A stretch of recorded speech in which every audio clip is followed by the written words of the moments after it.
Police encounter करतात, पण तो एन्काउंटर खरा की खोटा, कारण ऑर्डर देणारे कोण असतात ते कधीच सापडत नाही, जसं अक्षय शिंदेच्या बाबतीत झालं. अक्षय शिंदेचं एन्काउंटर झालं, मात्र आदेश देणारा कोण होता अजून कळलं नाही. उद्धव ठाकरेंचा एन्काउंटरवरून सवाल.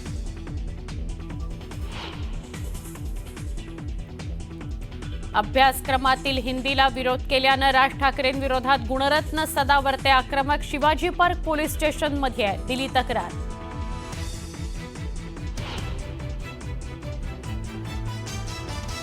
वैभव नाईकांना बिडवलकर हत्या प्रकरण 2 वर्षांपूर्वी कळलं, मग तेव्हा का आवाज उठवला नाही? निलेश राणेंचा सवाल. दिग्दर्शक अनुराग कश्यप पुन्हा वादात. फुले चित्रपटातल्या दृश्यांना ब्राह्मण समाजानं घेतलेल्या आक्षेपावर टीका करताना केलेल्या विधानानं वादंग. आक्षेपार्ह विधानानं नव्या वादाला तोड.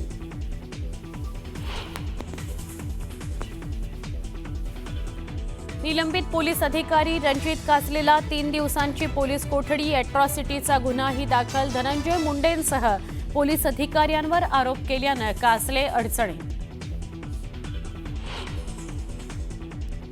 मेहुल चोक्सी भारतीय आहे का? मुंबई हायकोर्टाची ईडीला विचारणा. भूमिका स्पष्ट करण्याचे आदेश.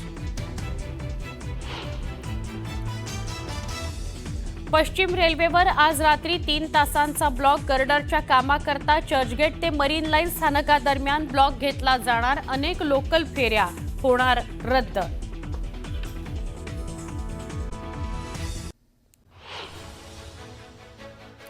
अमोल कोल्हेंनी राजकीय विडंबन काव्य करत भाजप, राष्ट्रीय स्वयंसेवक संघ आणि पंतप्रधान नरेंद्र मोदींवर निशाणा साधला. मोदींच्या संघ मुख्यालय भेटीवरून खासदार कोल्हेंनी टीका केली. एआय तंत्रज्ञानाद्वारे बाळासाहेब ठाकरेंचा आवाज काढून उद्धव ठाकरेंनी त्यांच्या विचारांची तोडफोड केली. उद्या बाळासाहेबांच्या आवाजात शरद पवार आणि सोनिया गांधी देवमाणूस आहेत असं तुम्ही वधवून घ्याल, असं म्हणत उबाठाचा पोरखीळ सुरू आहे, अशी टीका शहाजी बापू पाटील यांनी केली. खरी शिवसेना आपलीच आहे, अजूनही काही लोक शिंदे गट म्हणतात. गट शब्द पुसून टाकण्याचं आवाहन नीलम गोरेंनी केलंय. मुंबईत पाण्याचा प्रश्न गंभीर बनलाय. यावरून आदित्य ठाकरेंनी महायुती सरकारवर जोरदार निशाणा साधला. यापूर्वी एप्रिल आणि मार्च महिन्यात पाण्याचा प्रश्न इतका गंभीर बनला नव्हता, मात्र सरकारचं दुर्लक्ष होत असल्यामुळे पाण्याची समस्या निर्माण झाली आहे, असं आदित्य ठाकरे म्हणाले. रायगडमध्ये मंत्री भरत गोगावलेंचा जाहीर नागरी सत्कार करण्यात आला. यावेळी बोलताना त्यांनी आपला राजकीय प्रवास उलगडून सांगितला. उलट्या पुलट्या लाईनला गेलो नसतो तर आमदार झालो नसतो, अशी कबुली मंत्री गोगावले यांनी दिली. मंत्री नितेश राणेंना सोलापूर दौऱ्यादरम्यान कोंबड्याचं चित्र दाखवणाऱ्या उबाठा पक्षाच्या पदाधिकाऱ्याविरोधात गुन्हा दाखल करण्यात आलाय. कोंबड्याचं चित्र दाखवत अश्लील भाषा वापरल्याचा ठपका ठेवत विजापूर नाका पोलीस ठाण्यात भाजप पदाधिकाऱ्याच्या तक्रारीवरून गुन्हा नोंद झालाय. छत्रपती संभाजीनगरच्या उद्योजकांमध्ये जितकी उद्योजकता दिसते ती राज्यात कुठेही दिसत नाही. महाराष्ट्र इंडस्ट्रीयल मॅग्नेट पुण्याला म्हणतात, पण लवकरच ते संभाजीनगर आणि जालन्याला म्हटलं जाईल, असा विश्वास मुख्यमंत्री देवेंद्र फडणवीस यांनी व्यक्त केला. संरक्षण मंत्री राजनाथ सिंग यांच्या हस्ते वीर शिरोमणी महाराणा प्रताप यांच्या पुतळ्याचं अनावरण पार पडलं. छत्रपती संभाजीनगरमध्ये महाराणा प्रताप यांचा 18 फूट उंचीचा पुतळा उभारण्यात आला. पुण्यामध्ये विविध खेळ प्रकारातील खेळाडूंना शिवछत्रपती क्रीडा पुरस्कारानं सन्मानित करण्यात आलं. यावेळी राज्यपाल राधाकृष्णन आणि मुख्यमंत्री देवेंद्र फडणवीस यांच्या हस्ते पुरस्कार प्रदान करण्यात आला. शेतकऱ्यांना कर्जमाफी देण्याची मागणी बच्चू कडूंनी केली आहे, तर कर्जमाफीबद्दल मुख्यमंत्री देवेंद्र फडणवीसांसोबतही चर्चा करणार असल्याचं कडू म्हणाले. हिंगोलीच्या गुंज या गावाला सुजात आंबेडकर यांनी भेट दिली. यावेळी त्यांनी विहिरीत पडून मृत्यू झालेल्यांच्या कुटुंबासोबत चर्चा केली. दरम्यान शासनानं जाहीर केलेली मदत वाढवून देण्याची मागणीही करण्यात आली. धाराशिवच्या उमरगा तालुक्यामध्ये गुन्हेगारीच्या घटनांमध्ये वाढ झाली आहे। यावेळी माजी आमदार ज्ञानराज चौगुलेंनी थेट मुख्यमंत्री देवेंद्र फडणवीसांकडे तक्रार केली। दिग्दर्शक अनुराग कश्यप पुन्हा वादात सापडलेत। फुले चित्रपटातल्या दृश्यांना ब्राह्मण समाजानं घेतलेल्या आक्षेपावर टीका करताना केलेल्या आक्षेपार्ह विधानानं नव्या वादाला तोंड फुटलंय। निलंबित पोलीस अधिकारी रणजित कासलेला 3 दिवसांची पोलीस कोठडी सुनावण्यात आली आहे। बीड जिल्हा न्यायालयानं पोलीस कोठडी सुनावली आहे। त्यामुळे आता रणजित कासलेचा 21 एप्रिलपर्यंतचा पोलीस कोठडीतच मुक्काम असेल। परळी विधानसभा मतदारसंघात प्रशासनाचा गैरवापर केला गेल्याचा आरोप शरदचंद्र पवार पक्षाचे नेते राजेसाहेब देशमुख यांनी केला। एकट्या रणजित कासलेला 10 लाख रुपये दिले गेले असतील तर मग इतरांना किती पैसे वाटले गेले याचीही चौकशी करा, अशी मागणी राजेसाहेब देशमुख यांनी केली। बीड जिल्ह्यातील माजी सरपंचानं मंत्रालयासमोर अंगावर डिझेल ओतून घेत आत्मदहन करण्याचा प्रयत्न केला। पोलिसांनी वेळीच त्याला पकडलं, त्यामुळे मोठा अनर्थ टळला। मुळगाव या ग्रामपंचायतीत रोजगार हमी योजनेमध्ये घोटाळा झाल्याचा आरोप करत चौकशी करण्याच्या मागणीकरता त्यांनी हे टोकाचं पाऊल उचललं। नाशिकच्या काठेगल्ली हिंसाचार प्रकरणातील आरोपींना 1 दिवसाची पोलीस कोठडी सुनावण्यात आली आहे। हिंसाचार प्रकरणात आतापर्यंत 37 संशयित आरोपींना अटक करण्यात आली आहे।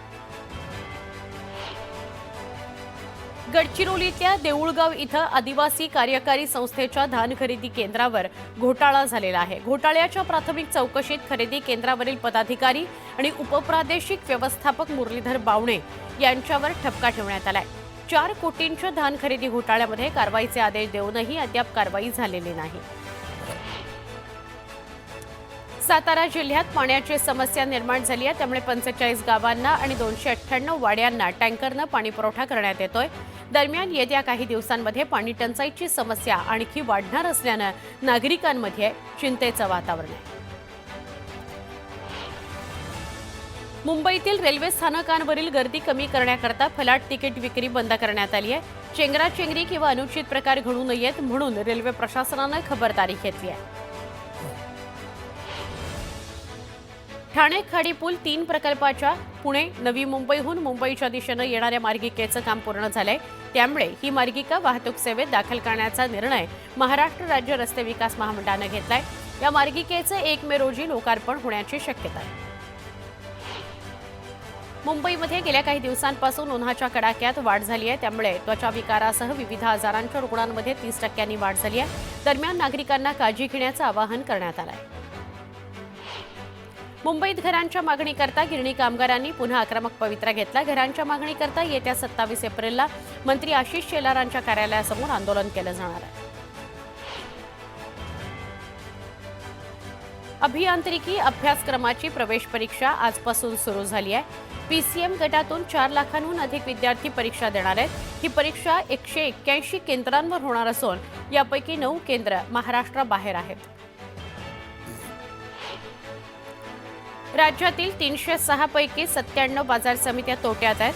अद्याप 30 बाजार समित्यांना स्वतःच्या मालकीची जागा नाही, तर 81 बाजार समित्यांमध्ये पायाभूत सोयीसुविधा नसल्याची माहिती समोर आली आहे। 621 उपबाजार आवाराचा विकास झालेला नसल्याचं समोर आलंय। ठाणे शहरातील समूह पुनर्विकास योजनेकरता केल्या जाणाऱ्या सक्तीबाबत म्हाडाची 50 एकर जमीन क्लस्टरच्या फेऱ्यात सापडण्याची चिन्ह आहेत। बैठ्या घरांच्या आणि छोट्या इमारतींच्या वसाहती असलेली ही जमीन क्लस्टर करता ठाणे महापालिकेकडे वळती केली जावी, याकरता सरकारकडून प्रयत्नांची पराकाष्ठा सुरू आहे। पंजाब अँड नॅशनल बँक कर्ज घोटाळ्याशी संबंधित आर्थिक गैरव्यवहार प्रकरणातील फरारी आरोपी हिरे व्यापारी मेहुल चोक्सी हा भारतीय नागरिक आहे का की अन्य देशाचा नागरिक आहे, याची विचारणा उच्च न्यायालयानं ईडीला केली आहे। तसंच त्याबाबत भूमिका स्पष्ट करण्याचे आदेशही दिले गेले। नाशिकच्या काळाराम मंदिरातील मूर्तीपूजेकरता तिथल्या पुजाऱ्यांना दर महिन्याला रोख पैसे दिले जातील अशी हमी मंदिर विश्वस्तांनी उच्च न्यायालयामध्ये दिली, तर पुजाऱ्यांना दर महिन्याला 21,000 रुपये दिले जातील असा ठराव 14 एप्रिल 2025 रोजी मंजूर करण्यात आलेला आहे। कोर्टामध्ये सुनावणीवेळी उद्धट वर्तन चालणार नसल्याचं निरीक्षण हायकोर्टानं नोंदवलं। दरम्यान शिष्टाचार न पाळणाऱ्या पोलीस अधिकाऱ्याला कोर्टानं फटकारलं आणि याचिका फेटाळली. वानखेडे स्टेडियम जवळच्या फुटओव्हर ब्रिजवर मुख्य गर्डरचं काम करण्याकरता पश्चिम रेल्वेनं चर्चगेट ते मरीन लाईन स्थानकांदरम्यान आज रात्री 3 तासांचा ब्लॉक घेतलाय. रात्री 1:15 ते 4:15 हा ब्लॉक असणार आहे. मात्र या कामामुळे लोकलच्या अनेक फेऱ्या रद्द करण्यात आलेल्या आहेत. मध्य रेल्वेकडून दिवा आणि मुंब्रा स्थानकांदरम्यान रेल्वे सेक्शन रूपांतरणासाठी विशेष रात्रकालीन ब्लॉक घेण्यात येणार आहे. हा ब्लॉक रविवारी आणि मंगळवारी रात्री 1 ते पहाटे 5 वाजेपर्यंत असेल. त्यामुळे काही मेल एक्सप्रेस गाड्यांच्या वेळापत्रकात तात्पुरते बदल करण्यात आले. म्हाडाच्या एक गठ्ठा घर विक्री योजनेला चांगला प्रतिसाद मिळतोय. या माध्यमातून आतापर्यंत विरारच्या बोळिंचमधील सुमारे 1700 घरं विकली गेली आहेत. गेल्या 8 वर्षांपासून पडून राहिलेल्या या घरांची विक्री झाल्यामुळे म्हाडाच्या डोक्यावरचा भार हलका झालाय. महाराष्ट्रात भीषण पाणी टंचाई निर्माण झाली आहे. अनेक जिल्ह्यांमध्ये टँकरद्वारे पाणी पुरवठा सुरू आहे. अशातच आता महाराष्ट्रात नवीन धरणं बांधली जाणार आहेत. खास मुंबईकरांकरता हे नवीन धरण बांधण्यात येत आहे. त्यामुळे येत्या काळात मुंबईकरांना अधिकचा पाणी पुरवठा होईल. महायुती सरकारमध्ये सध्या स्थगिती सत्र सुरू आहे. आतापर्यंत देवेंद्र फडणवीस हे शिंदे आणि अजित पवार गटाच्या मंत्र्यांना धक्का देत आल्याचं बघायला मिळालं. मात्र आता त्यांनी आपल्याच मंत्र्याला दणका दिलाय. फडणवीसांनी मंत्री अतुल सावे यांनी मंजूर केलेल्या कामांना स्थगिती दिली आहे. काही लोकांना पैशांचा माज असतो, काहींना खुर्चीचा साज असतो, तर काहींना मोठेपणा मिरवण्याची सवय असते. हे सगळं मातीत जातं. त्यामुळे माणुसकीचं जतन करा असा सल्ला वनमंत्री गणेश नाईकांनी दिला. त्याचबरोबर नगरसेवक, सभागृह नेते, महापौर, आमदार, नामदार ही पदं म्हणजे अळवावरचं पाणी असतं असंही नाईक म्हणाले. भवानीनगर इथल्या छत्रपती सहकारी साखर कारखान्याच्या संचालक पदाची निवडणूक होतीये. या निवडणुकीच्या अनुषंगानं बारामती सर्वपक्षीय उमेदवारांची मुलाखत घेण्यात येणार आहे. यावेळी उपमुख्यमंत्री अजित पवार, कॅबिनेट मंत्री दत्तात्रय मामा भरणे उपस्थित राहणार आहेत.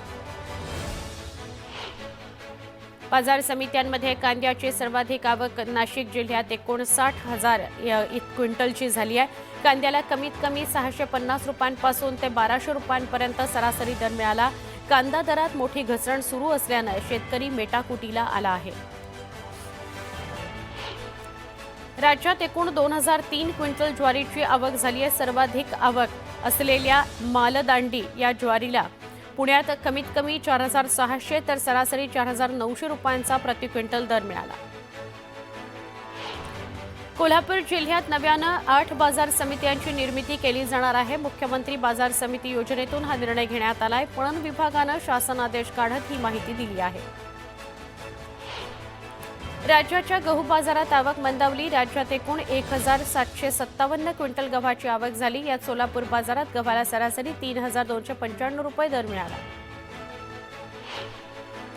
भारताच्या पहिल्या हायस्पीड रेल्वे प्रकल्पाकरता एक महत्त्वपूर्ण घोषणा करण्यात आली आहे.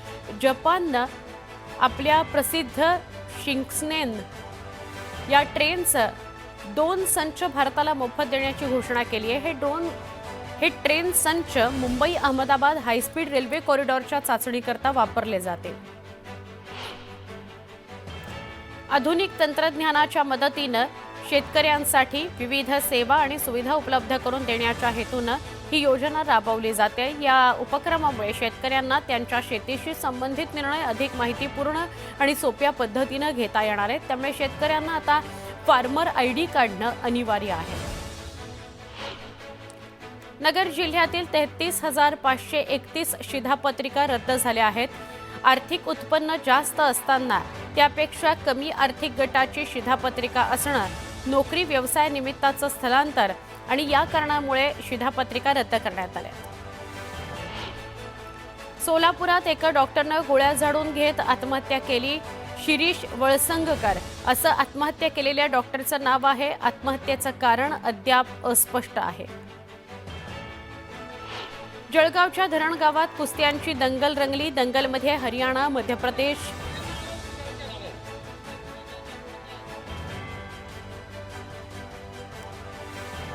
पुढची बातमी बघतो आपण.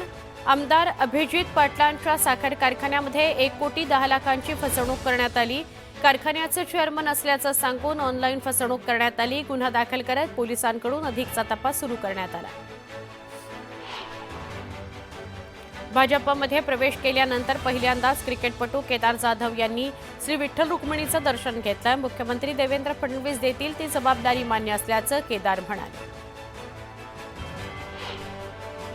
भिवंडी शहराचा पाणी पुरवठा 24 तासांकरता खंडित करण्यात आलाय. कल्याण सापाड या भागात स्टेम कंपनीची पाईपलाईन फुटल्यामुळे शहरातील 70% भागासह 14 गावांचा पाणी पुरवठा खंडित झालाय.